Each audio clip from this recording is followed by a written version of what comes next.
correct itself? We'll find out. Look at that. Look at stuff working. No. I know that feeling. Dude. Rare for me. All right, we're living it live, I think. Maybe.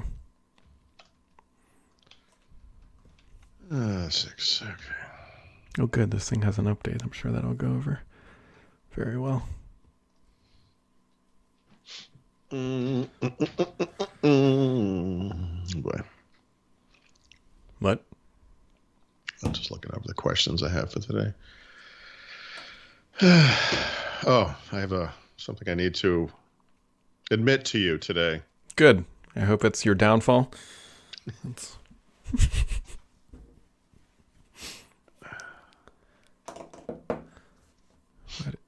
What is this thing doing?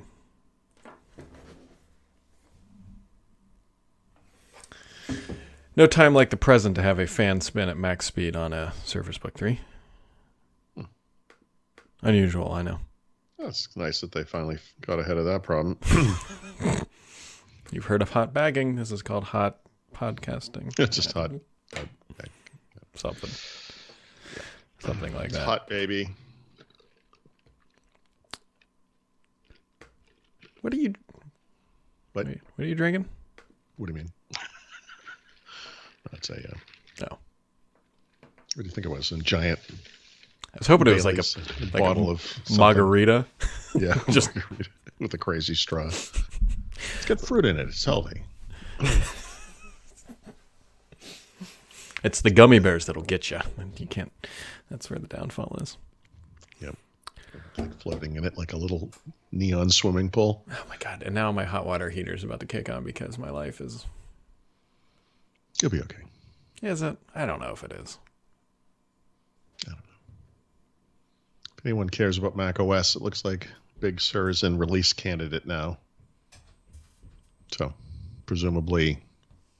Oh, you know what? I bet they intend to release it on Tuesday. Mm-hmm. You know, we complain a lot about Windows updates because, Do we? you know, they're terrible. Oh, But I I gotta was tell you, unaware. when you install like a Mac OS system update, like to a version update, Mm-hmm. it takes hours. It's really slow. And if you're on the beta, you know, you get them every so often. I mean, they're not smart enough to go get the next one. So like this morning, I just turned it on for the first time in a while. I installed whatever beta. Took hours. Came back. It's like, you have an update. The update is I have the release candidate. It didn't just go right to the release candidate. Stupid. But at least it has a touch screen. Oh.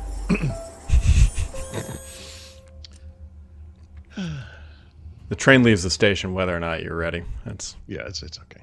But I will tell you though, Paul, it is it is like gorgeous weather out there for March 92nd or whatever we're on. At this point, like I am. It'll be better this weekend, dude. I know, it's the grass is going to be cut, the cars are going to be washed. I'm just going to do everything I can to not be sitting under LEDs. I don't know, whatever these things are. It's good. Yeah. How are we doing? So I tried to hack your Xbox earlier today. I see. Because of the code thing. Mm-hmm. So Like that I published on the web. Yeah, the first boot thing. Yeah. Did you change those letters intentionally? I did not. No, because what I was, I legitimately opened up my Xbox little thing, and when I was trying to scan it and take control See if it over, worked. no, it didn't.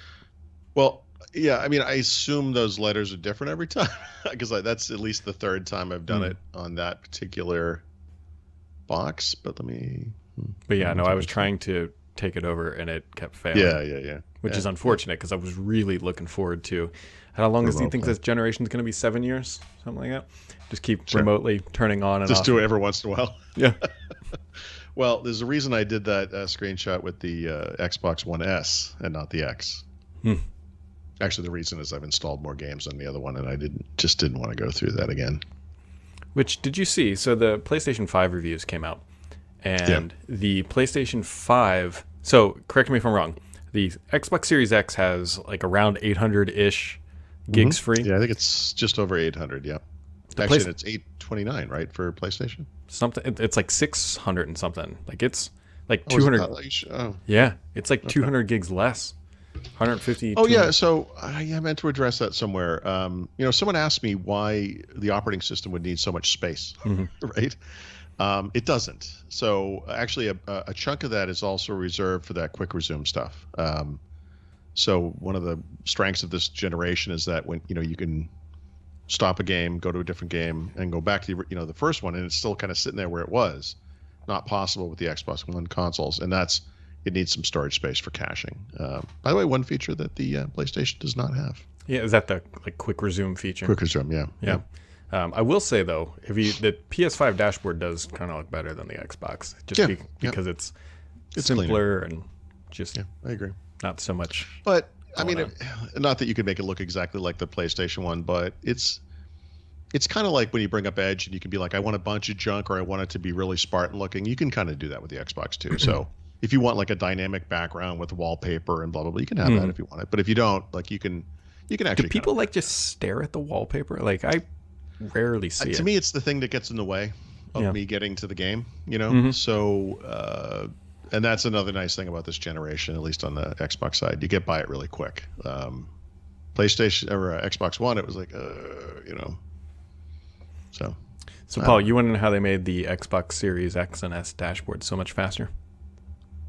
Okay. Why? How? You might be thinking, and you're wrong, that it's like the CPU that's like 70 times faster, or the storage that's 100 times faster, or whatever. It's actually because they pulled out all that Mixer integration. So we're doing a live show, and if you see a shovel come out of nowhere and hit Brad right in the back of the head, I think I have a suspect. Well, I didn't know where you were going with that. Yeah, they moved it from JavaScript to TypeScript. No, it was Mixer was the downfall. Mixer integration. Yeah, I'm sure once they link it into AWS, it'll be much faster with Twitch. Yikes. I would imagine. I don't think you can. Well, I think you can stream to Twitch, can't you? I think so. So that's something I should probably look at. Yeah, or YouTube. YouTube honestly would be more beneficial for what we do, but. I think I mentioned. I told you I had this problem where, it was you. I had run out of space for my shots and recordings, and I was like, "What the hell?" So I went and looked at it, and what's up in the Xbox Cloud goes back to when the Xbox One X launched. So it's 3 years of data. The first game that's in there is Call of Duty World War II. Mm-hmm. I take screenshots every once in a while. Occasionally, I'll do a little video thing if it's like a little highlight reel or something. But God, dude, it is so ponderous to get rid of that stuff. Like, there's no good way to do it. There's no web interface where you can be like, select it all, kill it. And if you use the Xbox app, which is now an optional install. Sorry, the Xbox console companion, which is not an optional. I'm sorry, that's in Windows.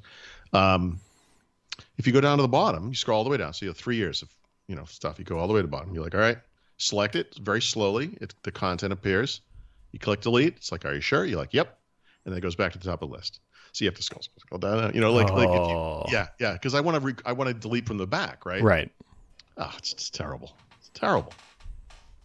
I'm not going to live long enough to delete this content. I think I'm just going to stop taking screenshots. It's like I can't. It's like unbelievable.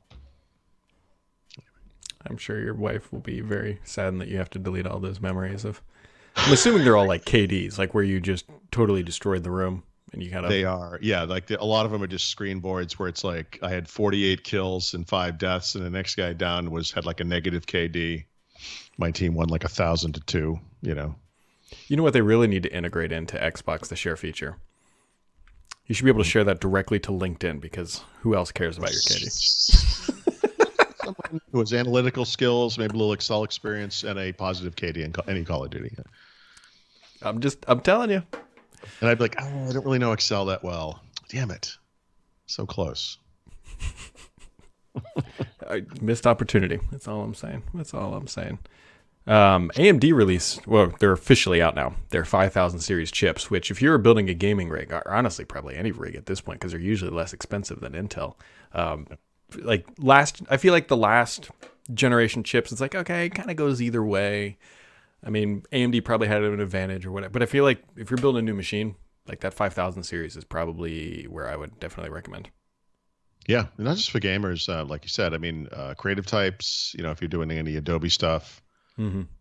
editing, whatever. I mean, I, yeah, I would. Can't believe I'm saying this. Like, I mean, AMD has really just kind of turned it on. I think you got to give AMD more real credit. It's like 3 years ago they turned it on, because it's not like they went last week to the chip factory and be like, "Hey, you know what, we want to beat Intel. Like, can you just make that happen?" Like, this is years Right. upon years of research and development. Looking at it. Well, you know, Surface Laptop 3 is the first one that has the AMD chip. Is that Hmm. right? Yeah, It's yeah, not yeah. that good. That good. The 3000 series is not that good. No. But the 4000 series on laptops and now the 5000 series on desktop, these Ryzen processor families are unbelievable. Hmm. Yeah, Unbelievable. it's I don't know. I'm waiting for the full benchmarks. I think third-party benchmarks, because I don't think they're out yet on their new GPUs that just came out to go up against NVIDIA. I think NVIDIA has them like still on the edge of like extreme performance, but for like your mainstream, even like 4K value per mainstream. dollar kind of thing, or whatever, however you want to, the value for how much you have to spend. I bet they're right there. You know, Oh, most people aren't going yep. to buy the most expensive one. They're going to buy something in the middle, and I bet that's where AMD comes out ahead. Yeah, because I believe that they were still competitive even with the 3080. Now the 3090, I don't believe so. I could be wrong on that. Could be wrong, but I think the 3080, which is what probably more of the high-end gamers going to buy. Some people will buy a 3090, I guarantee it. But 3080 is probably, more people than 3070 is probably the mainstream, and they're definitely competitive in that environment. So, Brad, I can't let another day go by before I forget to mention this yet again. You're too young to have grown up watching Happy Days, but I assume that you were at least passingly familiar with the show. mm-hmm. Have you heard of it? Are you? I mean, Yeah, you know, it's the Fonz. opposite of 2020. What? The opposite of 2020? It's called Happy Days. We are in. Oh, 20. I see. I thought 2020, the TV show. Oh, Yeah. But yeah, Happy Days was late 70s and then went through the mid 80s, TV comedy set in 1950s, Milwaukee, Fonzie and Richie and Ralph Malph and Potts, Okay. So Henry Winkler, the guy who played the Fonz, inexplicably is the coolest guy in the world. The guy's like 4'5", whatever, but he was like the coolest guy in the world. But one of the little comedic bits that they had, which, I thought was delightful as a child, and I'm sure if I watch it now, I'd throw up in my mouth, is Fonzie could never admit that he was wrong. So when the comedy to that is he would be like, like he couldn't even say it, right? Because that's how stupid the show was. But I'm reminded of that because you recommended that I wear headphones when I play video games. And I just don't. And I was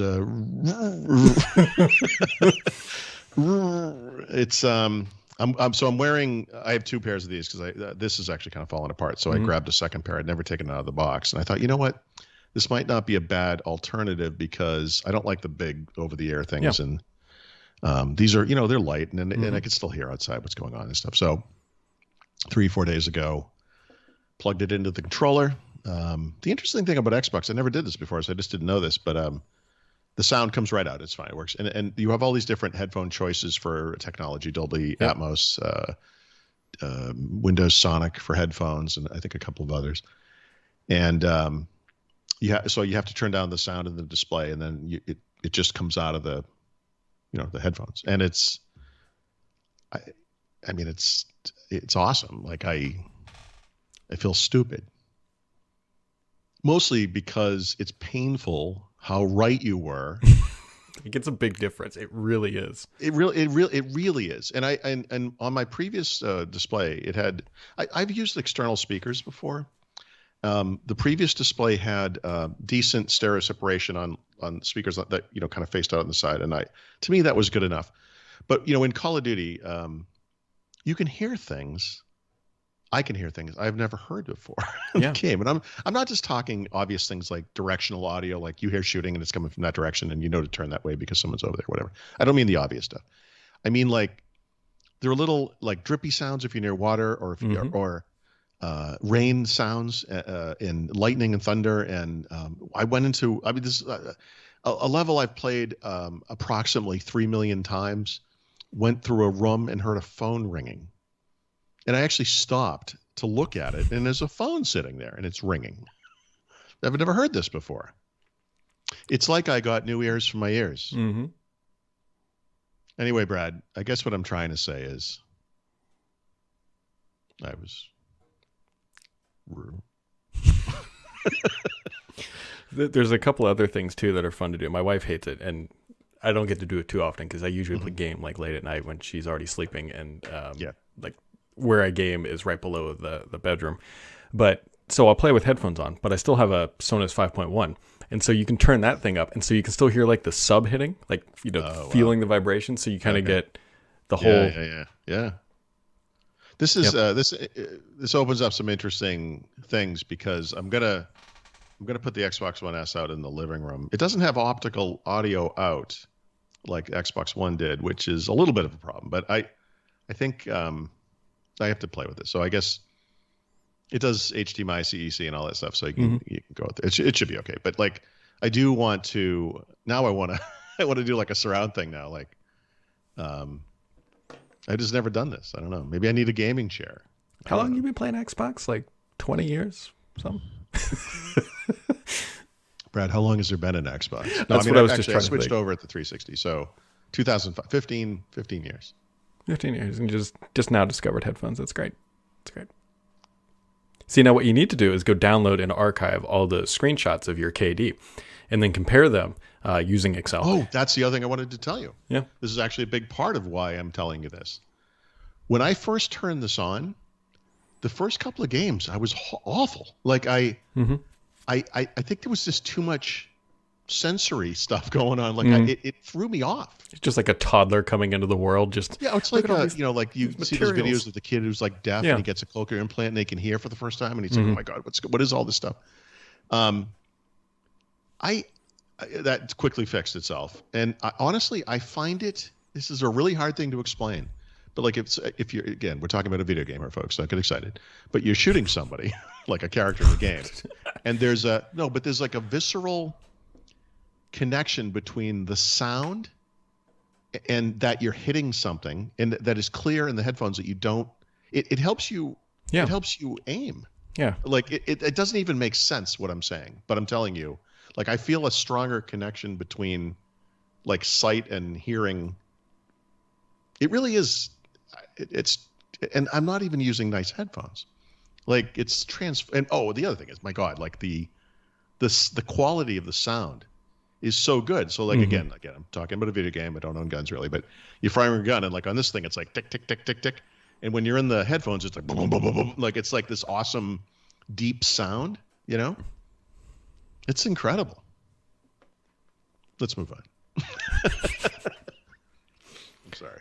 See, what you need to do now is start documenting your KD to see when it goes up, because then you can just start sharing it to LinkedIn.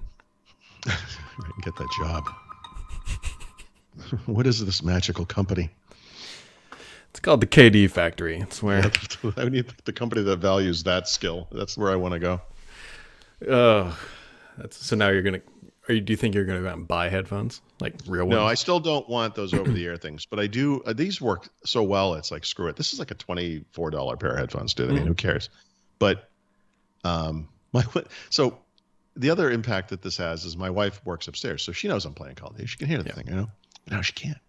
Now she doesn't hear anything, She comes down, she sees me with headphones on. She doesn't even bother me. She thinks I'm working.